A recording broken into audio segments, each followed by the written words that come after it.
All right, welcome to Halitics. Let me get myself on screen for you. It is Thursday, and of course, I am Hal Ginsberg. So glad to be talking to you. Election is well, it's already, we're already voting. I'm going to vote today, I believe, but maybe tomorrow. I've got a lot on my plate.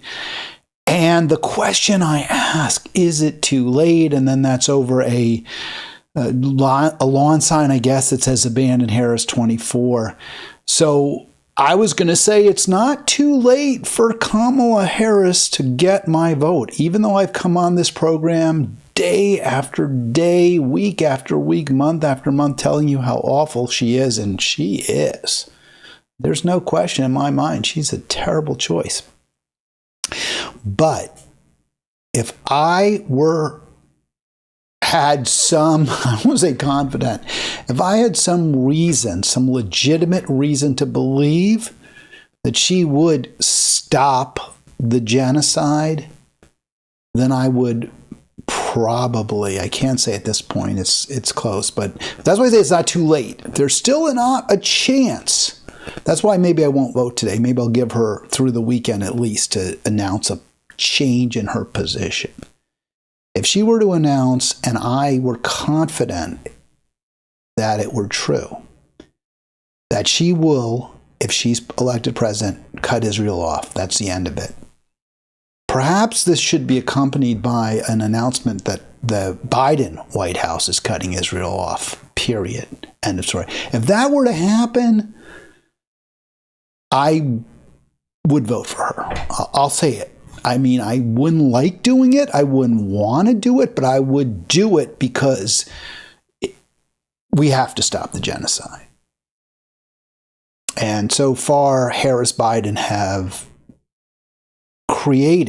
caused, they've certainly aided and abetted the genocide of Gaza. So in a way, it would be horrific to vote for her because we would be rewarding her for stopping a terrible, terrible crime against humanity that she herself caused, right? She and Biden green-lighted Israel's genocidal pogroms in Gaza to begin with.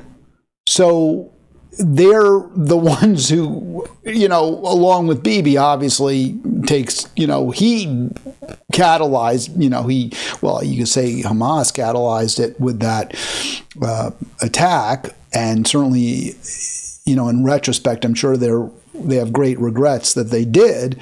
But Israel's response was completely wrong. It was not just misguided. It was criminal. It was repulsive. It was offensive to every decent person who's looking at what's happening.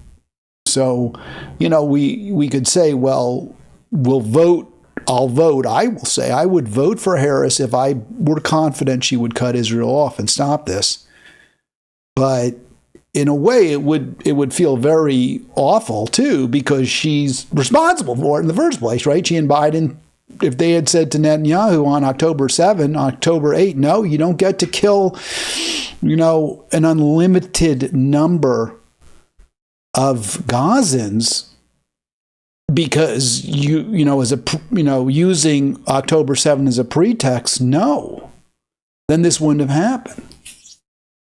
But that said, Trump is threatening, to support Netanyahu as zealously, as unwaveringly as Harris Biden have. So I guess we'd have to choose in that case the lesser of evils because, yes, Harris Biden are war criminals at this point, but if they're the war criminals who will stop the killing, then I guess we sort of have, at that point, it becomes a moral imperative to say you can't do it anymore.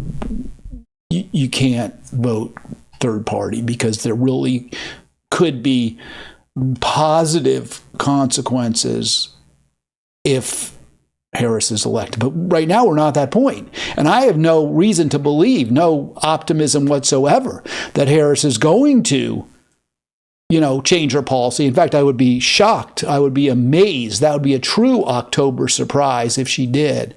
But I'm just making the point. There's still a very, very small window for Harris to get my vote. And if you're upset, if you feel like, well, wait a sec, Hal, you have to vote for Kamala, if that's your position, then talk to her. Get her on the blower. Tell her, hey, we want Ginsburg to vote for you, so you better change your you better change your policy with respect to Gaza. If that happened, yeah, I would really vote for her. It's kind of astonishing.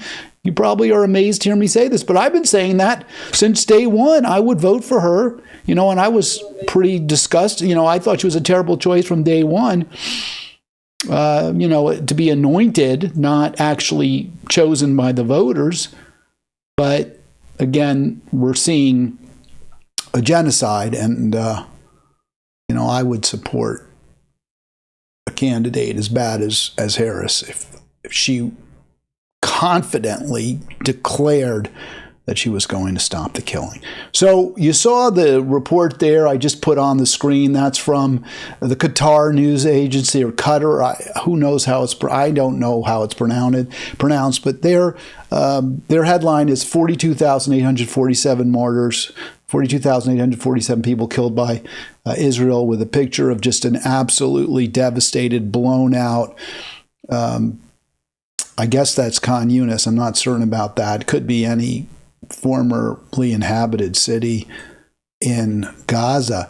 It looks like actually it looks just like it when I look at that, except that Cologne was a much bigger city, more towers. But when I was in Germany over the summer, and I had been in Germany about 12, 13, 14 years ago now, 2010, 14 years ago. I was there, and I was in Cologne both trips. And, it's a modern city, and it's not like a beautiful old medieval city whatsoever, although there are a few. They tried to rebuild it to make it look like it had looked, but it was never much of a scenic place except for the Rhine there. But Dusseldorf, much prettier. But you could see from the pictures that were taken right after the Second World War, buildings that look like that, just blown apart. You'd see there were no windows whatsoever. All the glass had been shattered. That's what Israel's done.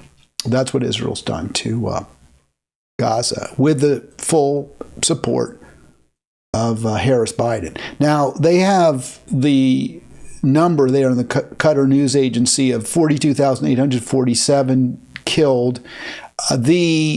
The actual text in that article gives a higher number, not a lot higher, but I think it's 47, 29 higher. I'm not sure why that is. I think the correct number, in terms of confirmed dead by the Palestinian News Service is, or rather Health Ministry, the correct number there is the confirmed dead. Is what we saw in the headline, 42,847. So this is 39 more, 42,878. The reason I got to that 42,849, we try to be accurate here on Halitics. I got that from the toll of 55 killed over the past 24 hours. So if you add the 55 to the number we had yesterday, it would get to 42,847. So there you go, 55 killed. And there have been more murder today. So maybe the 42,878 includes more deaths today. Probably the numbers in the hundreds, almost certainly we've heard doctors say the numbers in the hundreds of thousands of people. And that, so Harris is significant, bears significant responsibility for this. She could have come out and said, no, from day one, we oppose this. She could have pushed very, very aggressively. She had real influence. I know John Nance Garner once said the vice presidency isn't worth a bucket of warm spit, but probably he didn't say spit. He probably said something else. That's the shibboleth, right? That, they have no power. But she had a lot of power. She had a lot of influence. She could have come right out and said, this is wrong.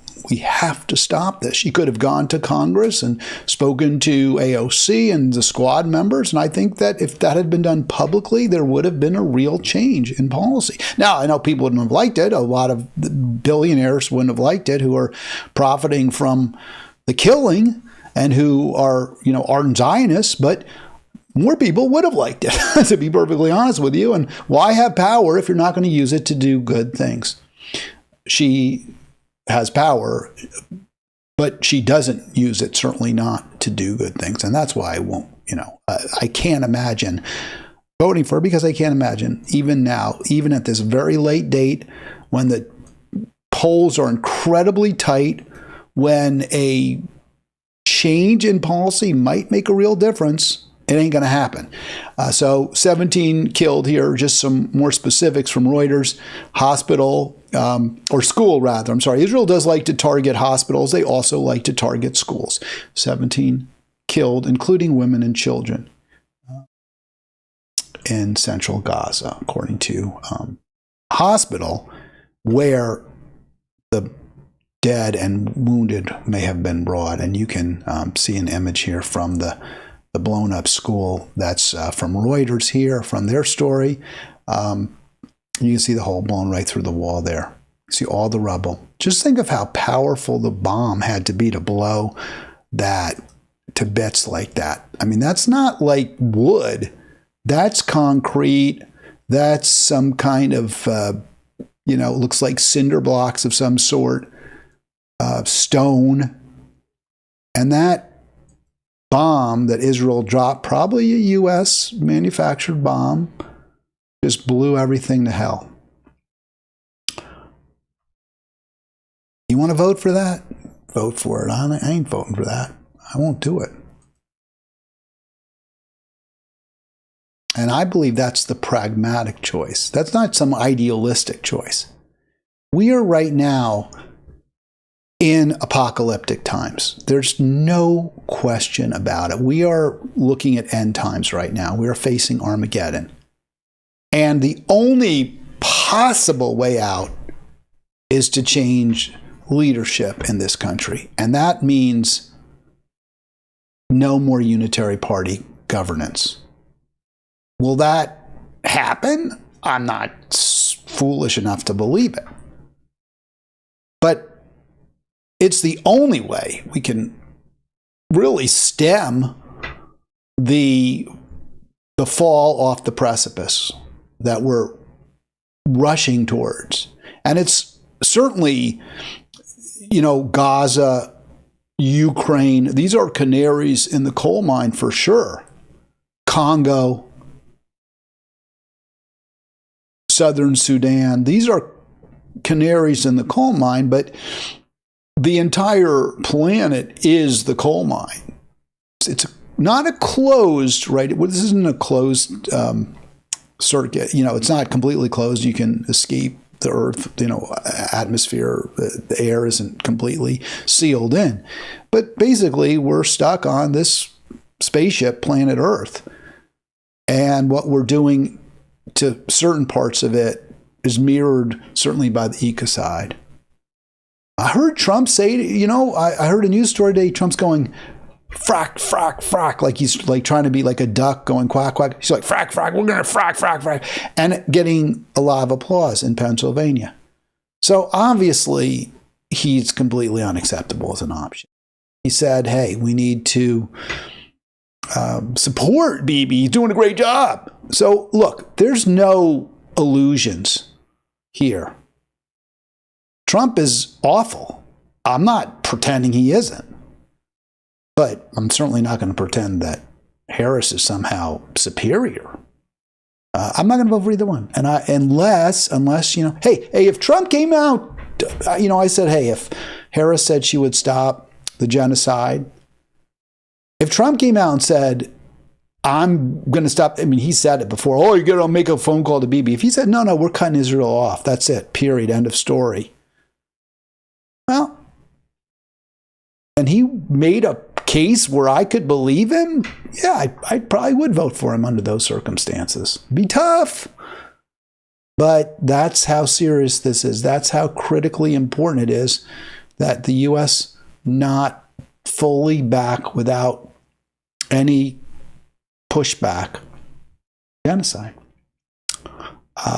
So the number I have, Israel and Biden-Harris have killed many more than 42,847, and including at least 55 yesterday. So that's the number. For those of you who feel that this is an easy choice, you have to support Harris. I'm completely flummoxed by that. I can't wrap my arms around that one at all. Dead heat, I think most people recognize these are two terrible options. We talked about this yesterday. We're not happy. Americans aren't happy with their choices. We don't like being gaslit either. I thought that was a very, very good point that Bret Stephens made yesterday, and he's a genocidal maniac himself. But he made a good point in the New York Times, and he said, hey, the media is just gaslighting people. Telling us how qualified Harris is, how smart she is. No one buys that. I mean, it's a load. It's a load. So this is all ways that, the media turns us off politics altogether. The latest polls were not good for Harris. I talked yesterday where I said I was inclined to believe, notwithstanding Nate Silver, the Silver Bulletin, where he was quoted in the New York Times as saying that he has a gut feeling that Trump will win. And I was like, well, A, don't trust your gut, but B, I actually leaned yesterday towards Harris prevailing, and I kind of still do. But a few polls came out. These polls are actually, it's not clear how current they are. The most current is the Wall Street Journal poll. Wall Street Journal polls, I understand it, credible poll. Now you have to look at these polls and say, are they good polls? Are they how credible are they? That's a good poll. CNBC is a good poll. It's a little older, concluded on the 19th. I don't know about Forbes. I'm going to assume it's good. Those polls don't augur well, right, for Harris. They suggest the polls are, that the electorate is moving away from Harris. And it might well be. That may well be the case. Of course, we don't elect people based on a popular vote. But if Trump is going to win the popular vote, which is what it suggests here, then he's probably going to win. I think the odds of the Republican getting a majority or a plurality of votes across the nation and not winning the Electoral College is very unlikely. We haven't seen that. We've seen the opposite, of course. So if indeed Trump is leading, as these recent polls suggest, and I throw out the Rasmussen poll is completely not credible. I don't think the Morning Consult poll that has Harris up by 4 is a good poll either. I don't think a lot of people give that much credence. The TIP poll is a tracking poll. Those tend not to be as accurate either. So what you're seeing in very recent, these are the most recent polls, it's not good news for Harris. Let's be honest. It just isn't. Doesn't look good for her. It was ironic to me that was the case, because I told you yesterday, and again, I'm not persuaded that Trump is going to win. I actually still incline towards believing he will not win. But the no toss-ups map, which may not be worth very much, that I showed you yesterday, well, there were two. One had Trump at 296, the other at 312, which is well over the 270 needed to win. So this is from Tagan Goddard, Political Wire. And what I said to you is I'm skeptical about this, because where Trump's up by 27 over 269, so he's at 296. I was skeptical because I said, I'm not sure about that Michigan. I'm not sure about Michigan whatsoever going to Trump. And lo and behold, I guess some new polls came out. Maybe they'd already come out when I said that. Lo and behold, Goddard moved Michigan over to the Trump, from the Trump ledger to the Harris side. Just as I had suggested might be the case. Now, Michigan probably is going to be very tough for Harris to win because of her unwavering support for genocide. That's going to make it very, very hard. But some Muslims, some Arabs are voting for her. And I think some will come home. I think they're, as much as they're saying they can't vote for this genocider, which she is, of course, I think some will come home to her because they will accept the argument, which we're hearing over and over and over, that Trump is worse. As bad as Harris is, Trump is worse. We'll get a response to that from Butch Ware. I want to play that. Dr. Butch Ware. He is the vice presidential candidate running alongside Jill Stein, who is my choice. So we're going to play that. I'll play that for you. Before I do, I just want to show you a little bit of the chat that I was looking at yesterday during the program, and I had a little bit of a response. I was very pleased, by the way. I want to thank Emogi. If you're listening now, Emogi, I don't see anybody in the chat right now, but sometimes I'm not sure how well that works. And there were some count. The count was wrong too, because Shade said, PT says you only have 2 listeners or 2 viewers. He says listeners, but I guess they're viewers, which is a little weird because there had to be more than 2 because you had both Emogi and PT on at the same time. And I always am monitoring it. I don't know, maybe my monitor isn't counted, so maybe they don't count my monitor. But if they count my monitor, I don't know why they wouldn't. Maybe because it's the channel, right? This channel is called Halitics. My monitor is called Halitics. So I don't know. Maybe there were only 2, but I think it's wrong. I think there are more than 2. In any event, PT going after me and saying you have 2 listeners, your potential guests can speak to more people knocking door to door. I maintain your low counts are because you're so stubborn regarding voting for Stein having her act as a spoiler. So first of all, I want to thank you, PT, for not attributing my very low, let me be honest with you, my very low count of viewers to my lack of skill, my lack of ability as a host. I really appreciate that because that would have been the obvious explanation. And I'm glad you didn't go there. I hope that isn't the reason. I fear maybe it is, although I think I'm good. I think it's a lot of it is publicity, and I also think, my message is a little hard to swallow, to be perfectly honest with you. But Emogi say, that's ridiculous. I have no idea why you have low numbers, but obviously people who watch like Emogi, like PT, find something of value in this program, so they're not the ones who can say why they don't watch. I did talk to somebody about that who really hates my message, totally opposes what I say here, kind of like, I guess, PT, but they don't listen, they don't watch. And I asked, but they had a lot of suggestions. I guess they've seen a few little snippets. They had a few suggestions. The biggest one was don't, cut your show up. It's too long. I can't watch for 60 minutes, but maybe I would watch for 10, 12. And I think there's something to that. I just don't have the time and energy to do the editing. I probably should. But that would mean 10, 12 hours a day dedicated to this. Probably if I was younger and this was what I needed to do, maybe I would do it. But I'm also not persuaded that would be the solution either. Because I think these shows work well as an hour. I like it. I think that it works fine. So, I'm not going to sit around and spend all day on Caden Live and cut it up. Probably should. Not going to. At least not right now. Emogi can only guess, but suggests I go on debate shows. So I did debate when I was in Monterey with the manager and host of a conservative, I don't want to say conservative leading, no, they were conservative right-wing station, the Sean Hannity station. I thought those debates were pretty good. We had a few people at them, but it didn't really, I don't think, move the needle much. We weren't on, live stream. But I'm not sure what debate shows maybe they're saying I should call other programs. Maybe I should. But, getting to be invited to represent a position in a debate is, it's kind of a chicken and an egg, because if I had enough viewers that I would be invited, because the debate shows want eyeballs, right? So they're going to invite people who they think can bring them eyeballs.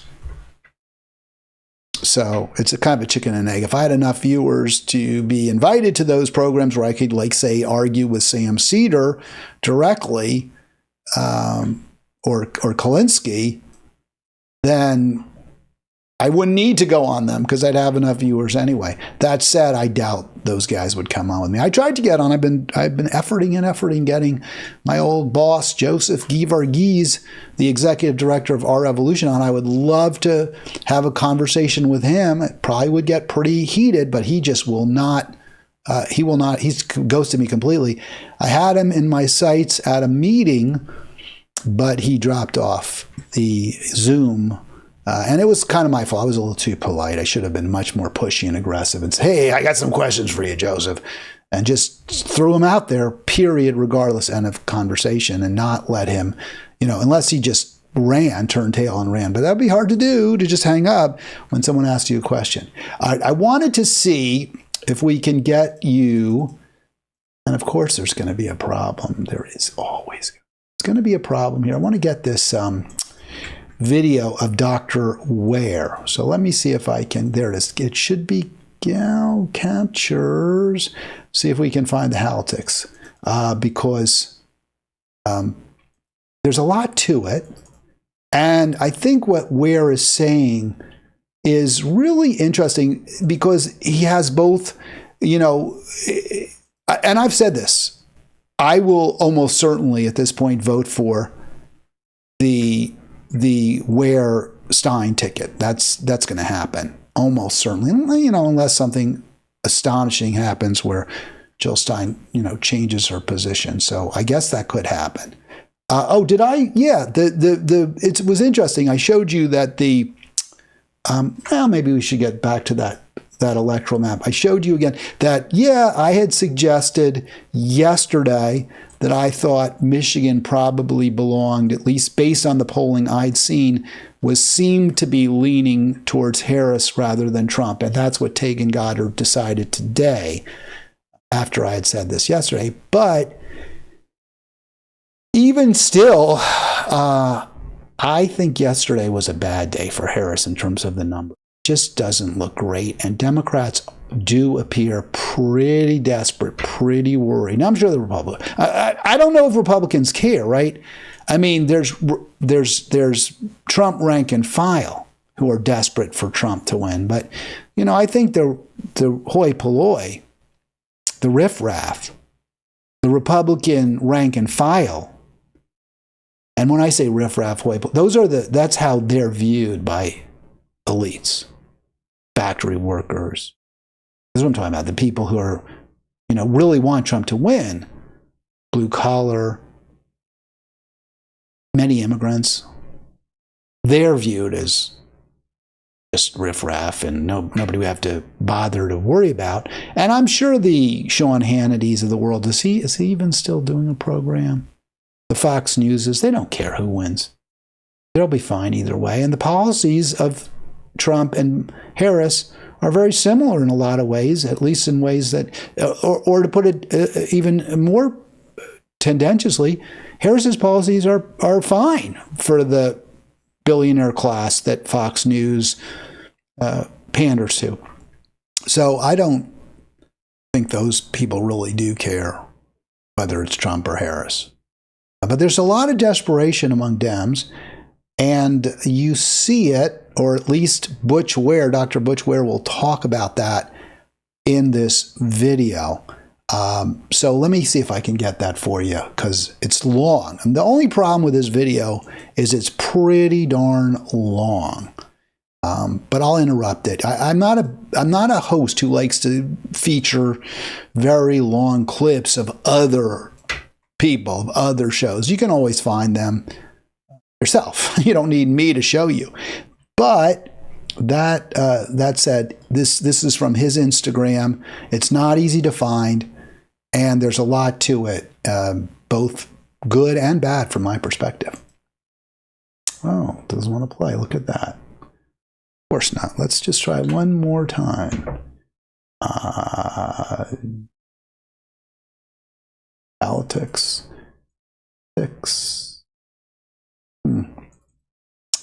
Videos featured Butch Ware. There we go. Let's see if this works. There we go. So I'm just going to read aloud an email that I got from a white liberal colleague that I had not heard from in 8 years until today. All right, let me stop it for just a sec. So he brings up that the colleague is white, and that will become relevant because when I first heard that, I'm like, this is the typical Green Party identity politics, white supremacy attack, which I really think is counterproductive, and I'm somewhat offended by it as a white person.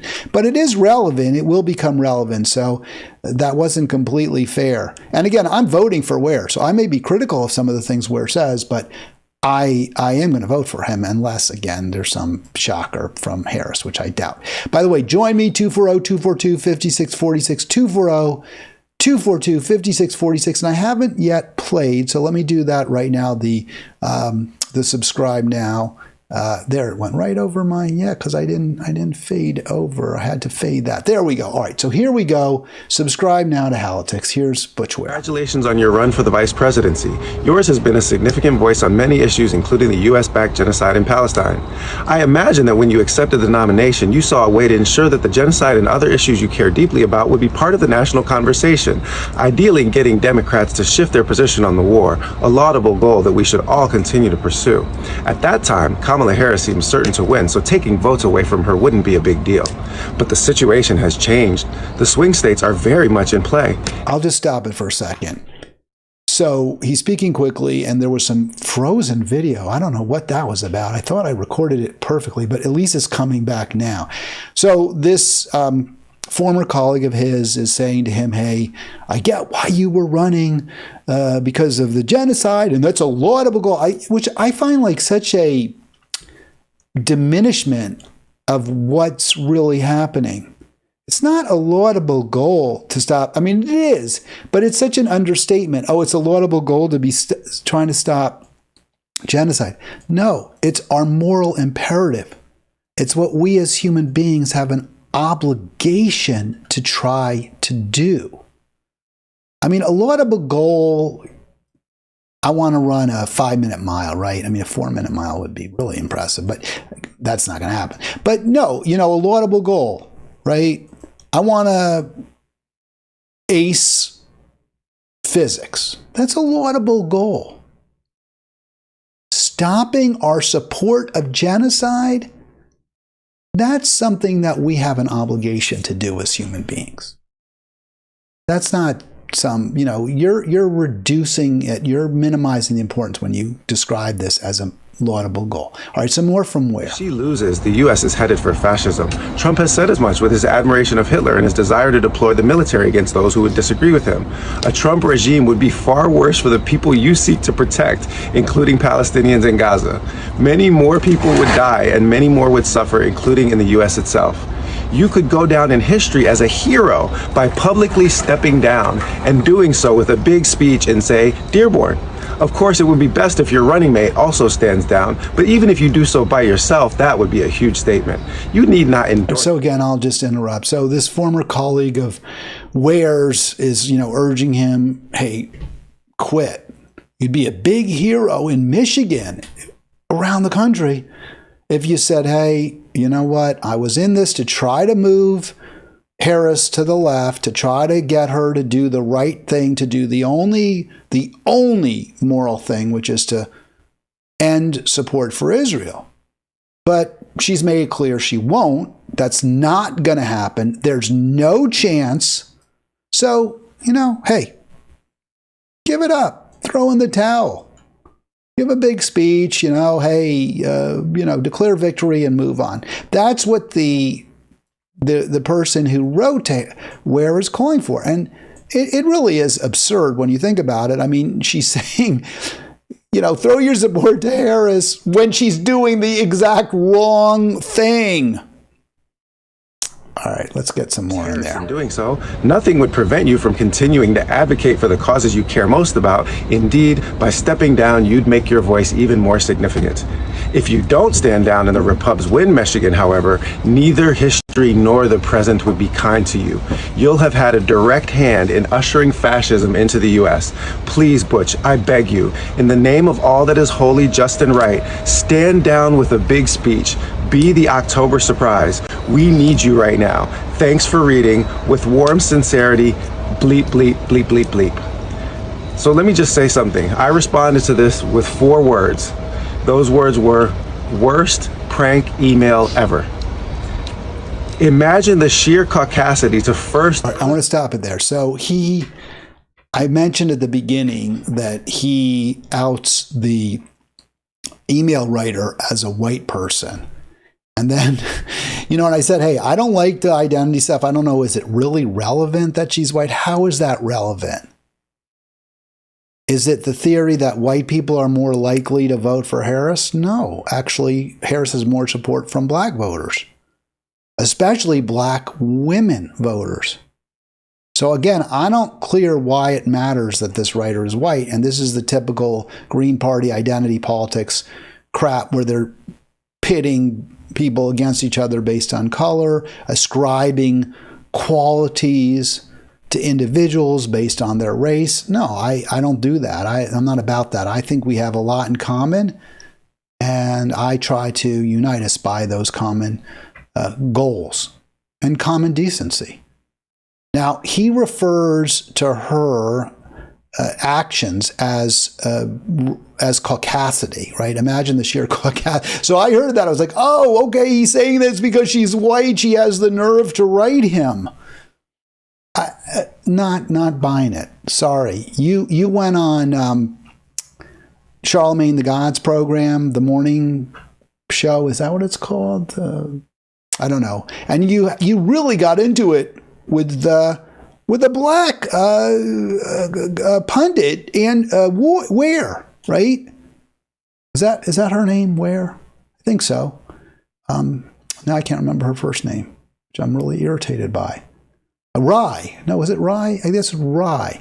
In any event, so I don't get this where it's somehow the Angela Rye. It's somehow her race, Dr. Ware, that explains her email to you. I find the email incredibly offensive, just as you do. I find it offensive because the writer doesn't acknowledge, look, if you're going to get into it, acknowledge his concerns. And I guess they sort of did. All right, more from Ware. Herself inside my head and say, I imagine that when you accepted the nomination, you were trying to ideally get the Democrats to shift their position on war. Imagine the brainwashing that you have to be subjected to think that I'm running for vice president to put pressure on the Democrats to do better rather than to actually win or provide an alternative to the people that are conducting a genocide.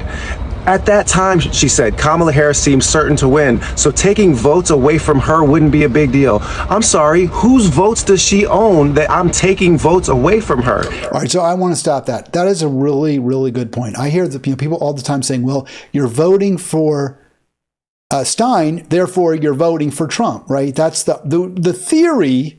The only way you can possibly just justify that argument is on the theory.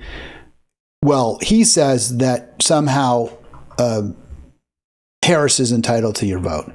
I think it's more an argument that, hey, you recognize Harris is better than Trump because you say you're progressive, and we've heard you talk about issues like Medicare for all and the environment and peace. And since Trump is so bad on those things, which he is really bad, then you must really prefer Harris. And since Stein can't win because we all say she can't win, not because she really can't. I mean, obviously she could win. If everyone voted for her, she would win. So it's kind of a false claim, but okay, she isn't going to win. I'll grant you that. But to say, well, if you vote for Stein or you are Stein or you're Butch Ware, you're really helping Trump. No, I reject that, because the only way that's true is if the people who are voting for Stein would otherwise vote for Trump, would otherwise vote for Harris. But I'm not buying that for a minute. In fact, we're seeing that many of the Muslim voters are saying that if they couldn't vote for Stein, they might well vote for Trump. So the argument, to me, fails miserably. And in point of fact, at that time, Kamala Harris was not certain to win. They knew before I joined the campaign that they were dead in the water because they had lost states like Michigan, Pennsylvania, and Georgia. So then on to this next. So I'll stop it there again. So this is Dr. Ware's position. I've heard him say this before, but he put it out here on this Instagram, that the polling shows there's no way Harris can win those states. I think he said Pennsylvania, Michigan, and Georgia. And he bases that on a very significant erosion of support for Harris within the Black community and within the Muslim community, which overlap to a degree. There's a decent percentage of Black Muslims. So that's his point. His point is Democrats need to get somewhere north of, I think, 85 to 9. They got to get somewhere in the 85 to 90% range of the Black vote to win. And there has to be a decent turnout. That's the argument Dr. Ware makes. And he says, hey, Biden got there. Obama got there. Obama did even better or as well. I'm not sure. Biden did very well with Black voters. So we're saying, hey, we know that this is critical to Democratic electoral success. 85 to 90% of the Black vote. And we know, according to Ware, and he looked at all these polls, and he says there's internal Democratic polls that he may have seen, I don't know, someone may have shared with him, that suggest that Harris may only get 80%, 81, 82% of the Black vote because a very significant percentage of Black male voters, men, aren't voting for her, and Black Muslims aren't going to vote for her. So that's his argument. Now, I don't buy that argument.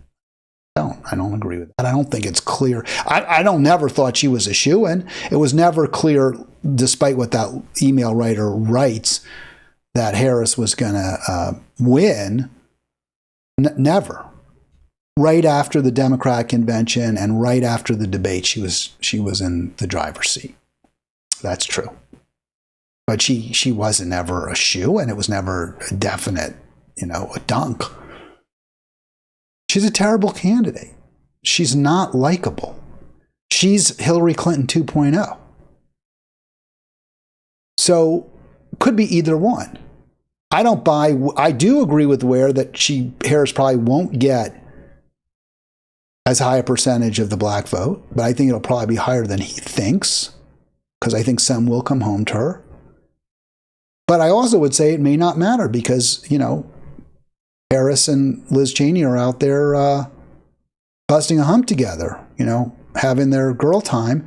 And that will probably bring some centrist Republicans over.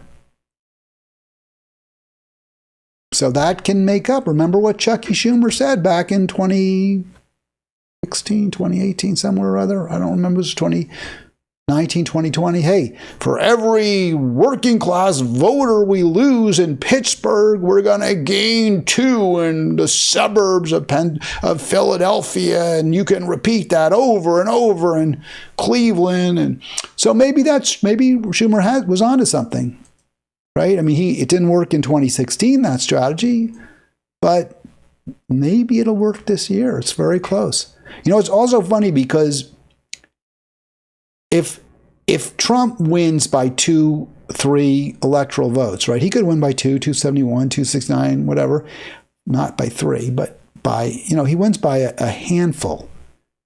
It's going to be an absolute disaster for the Democrats. They're going to be, all this, they're going to be pointing fingers. They won't do any soul searching on themselves, but they'll blame everyone but themselves for it.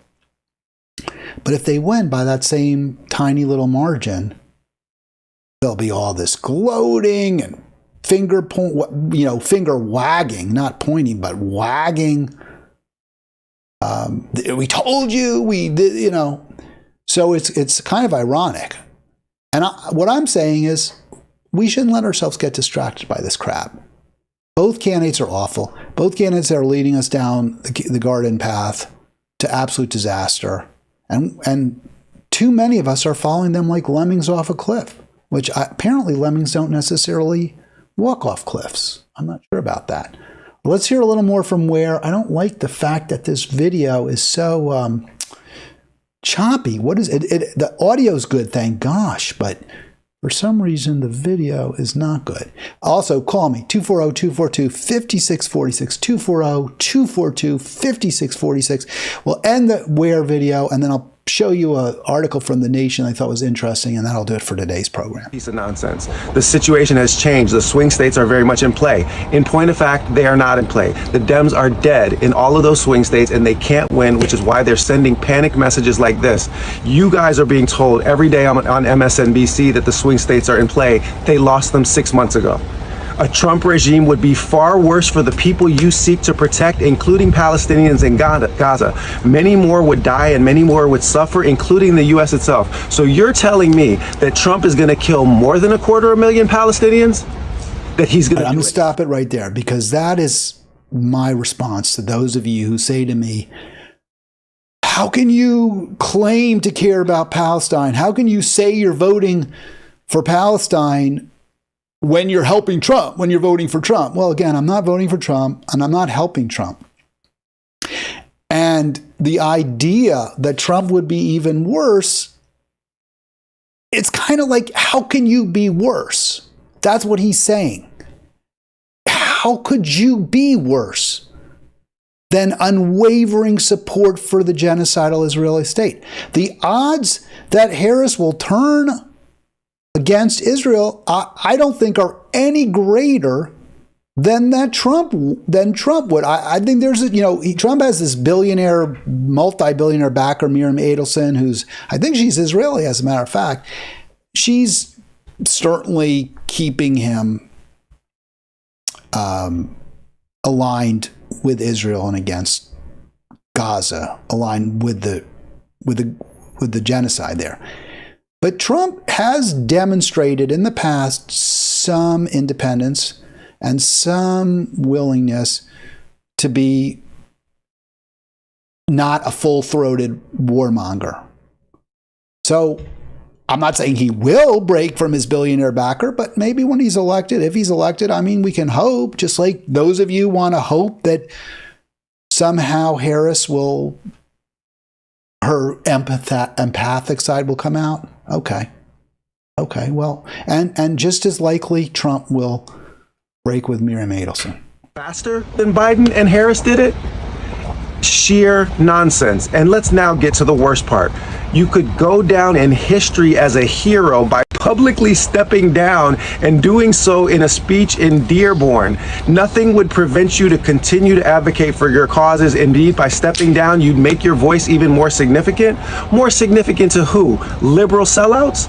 Because I would lose all credibility instantly by torpedoing the Green Party, by dropping out of the campaign. And for what? They're just going to keep on genociding.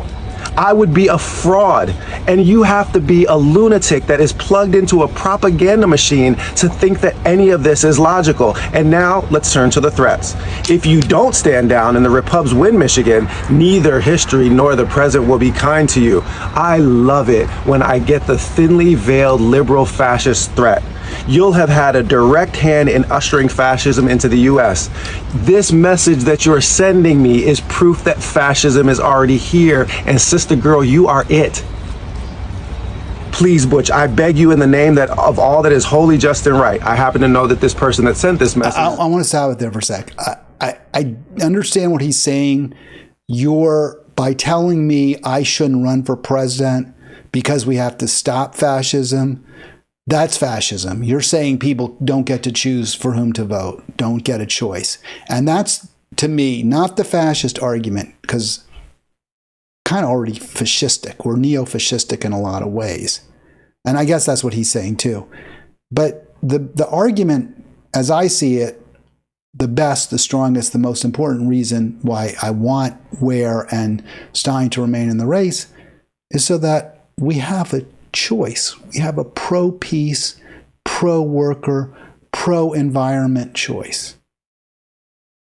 And if you don't make that choice, then it's on you. Then you've made a decision that you're not pro-peace, you're not pro-environment, you're not pro-worker. That's what a vote for either Harris or Trump is. It's a vote for war, or at least for genocide, because I think Trump would say, and with some reason, hey, I'm against the war in Ukraine.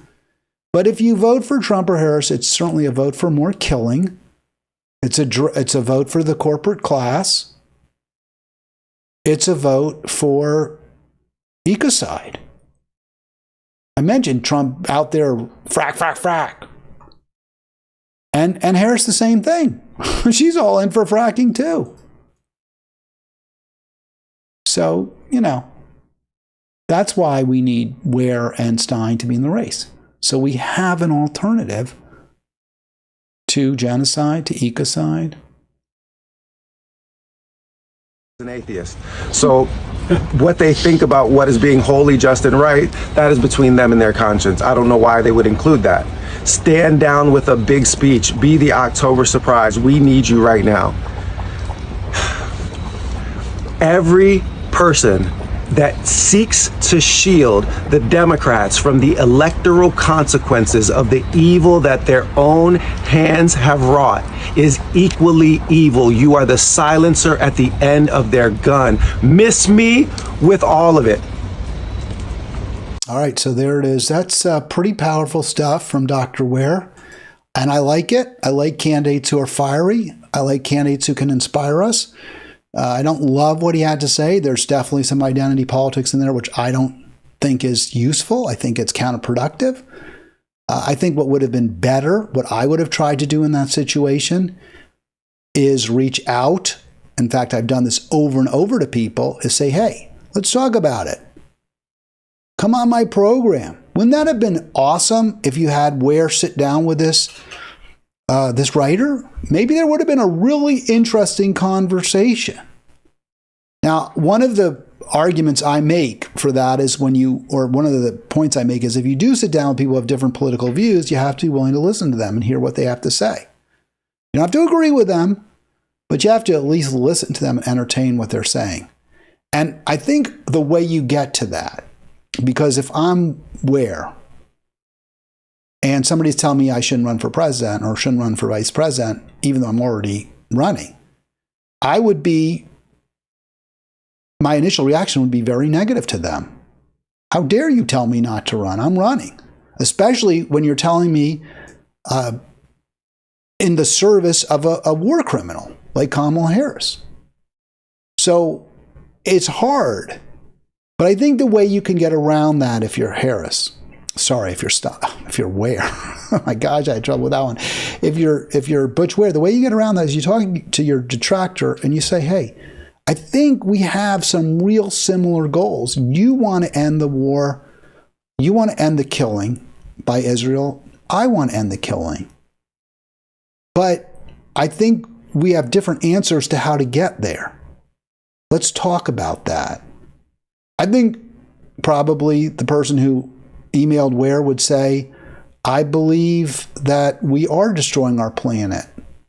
We are burning it up. We are in the midst of a climate holocaust. And I believe that Kamala Harris will address that ecocide, whereas Trump won't. So if I'm Ware, I would say, okay, I think those are, I understand your concerns. We share them. Earth is on life support. Here's why I don't believe Kamala Harris will make things better. Here's why I don't believe she will address the crisis. Here's why I believe her policies will, in fact, just as Trump's will, on balance, aggravate the climate holocaust, or maybe make things even worse than Trump's would. That's how I think you get to have a conversation with someone. You acknowledge shared goals. You acknowledge shared fears and concerns. You're afraid that Trump will be a fascist? I'm afraid of fascism too. And I can see why you would have that fear about Trump. But let me tell you why I think a vote for Kamala Harris is not a vote against fascism. That's how you have the conversation. And you have to listen to what they say. You have to, as much as you may be like, no, I've heard this a million times. You have to. All right, it is 1. I started a little late. Sorry about that, folks. I did want to discuss this article in The Nation, but you know what? I'll do it tomorrow. It's how did the Democrats get here? I'll probably talk about it tomorrow. Just want to say again, revisit the theme of this program, which is it too late for Harris? It isn't in the end too late for her to earn my vote if she were right now to acknowledge the Israeli genocide in Gaza, to decry it, to say she will use all of her power, all of her influence to stop it. But since she's almost certainly not going to do that, otherwise, yes, it's too late. Otherwise, there's no way she's going to get my vote. Is it too late for her to win this election? I think it's kind of baked in the cake. I'm not saying she's going to lose. I don't know that. I'm not sure that much can change now. There's already been many, many early votes. It's very clear that Harris isn't going to change her policies. Trump is who he is. He is bombastic, narcissistic, in a lot of ways pathetic. He certainly has said many misogynistic things, and based on behavior, I think we can say that's who he is. He is a misogynist. But if you're working class, you're barely surviving, you don't have the luxury of worrying about what somebody is like in their private life. You care about how they're going to govern. And we heard from Bret Stephens yesterday that, at least from the perspective of life quality, economic security, for many Americans, things actually were better during the Trump years. So they're going to vote for him, right? I mean, that's going to happen. I think it's kind of too late to see. Whatever the result is going to be the result. And I don't see that result likely to change. Now, we don't know what the result is going to be. But I think it's probably a little too late for the trajectory of this race to change. Had there been another debate, I think it would have moved to Harris. Trump was just awful. I mean, he wasn't as bad as Biden was in his debate. And Harris wasn't very good, in my opinion. But she certainly appeared better than Trump. All right, that's going to do it for me. I'll be back tomorrow. Sort of started the week nicely on Tuesday. Well, it wasn't the start. My first program by myself was nice with 2 calls. Haven't gotten any since then, and haven't seen the chat. I'll bet you there's some chat in there, just haven't seen it. Sometimes I think it doesn't show. Maybe I'm wrong. I'll be back tomorrow. Have a great afternoon.